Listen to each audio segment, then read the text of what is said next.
Hey, this is John Carlos, and I'm here with a look at the Star Wars Black Series action figure of FN-2187. This figure is pretty much the same Stormtrooper figure they've already made, except for one notable difference: Finn's head and an attachable helmet that goes over it. But this is a great figure. I already like the Stormtrooper sculpt and articulation. He's got a really good range of motion at the shoulders. He's got a hinge at the elbow. There's no bicep cut, but there is a swivel at the elbow, so you get full range of motion there. Get a full swivel at the wrist with a hinge that goes side to side. There is a mid-torso ball joint, so that's cool. You get the joint at the head, which allows for the head to come forward and back at the neck, and then there's a ball joint in there. It's a little stiff, but whatever. Full range of motion at the legs. It feels like there might not be a mid-thigh cut, but there is. It's just hidden kind of behind the armor, and I like that it's not that noticeable. It doesn't break up the armor. There's a double knee joint. The black stuff behind the knee pad helps kind of mask the double knee joint, so that's cool, the black fabric there. And then you get the hinge at the ankle, which also is a swivel. Great articulation, great sculpt. I already love the Stormtrooper armor, but I think they did a really good job with the paint on it as far as the little details go. You know, the black separation between this little belt pouch here, the little black dots along it. Just the separation of black between the fabric and the white armor is really clean. The black line around his shoes. Just the little details within like his finger grips of the gloves.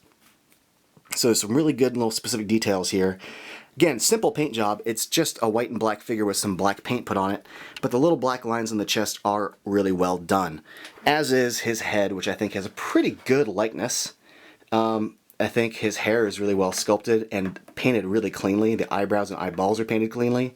I think that the general shape of his face is really well handled. So yeah, there you go. Now he comes with the blaster, which has some really good details as far as the silver paint goes. It's a good sculpt of that blaster and a little pistol. These are all things that came with the original Stormtrooper figure. But this helmet looks great. First of all, they captured the design of the helmet really, really well, but they didn't compromise the design to make it fit over a head. It still retains the original great shape. And it's got the blood marks on it, because this, kind of highlights the moment in the film where, he's out and his little brother-in-arms dies and kind of reaches up and goes bleh on his helmet. And I think the actual red paint reads really, really well. Reads like blood. They captured that streak that you saw in film. They captured it really well. So good job, because it's supposed to be kind of like an organic kind of feel, but they replicated it, over and over for all these toys really, really well. So good job to Hasbro for that.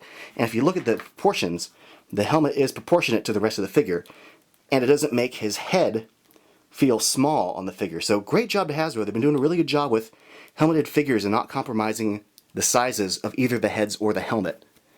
Hasbro's also really good at getting the index finger of their trigger finger hands to line up with the blasters. Like, it looks really good, it fits perfectly in there.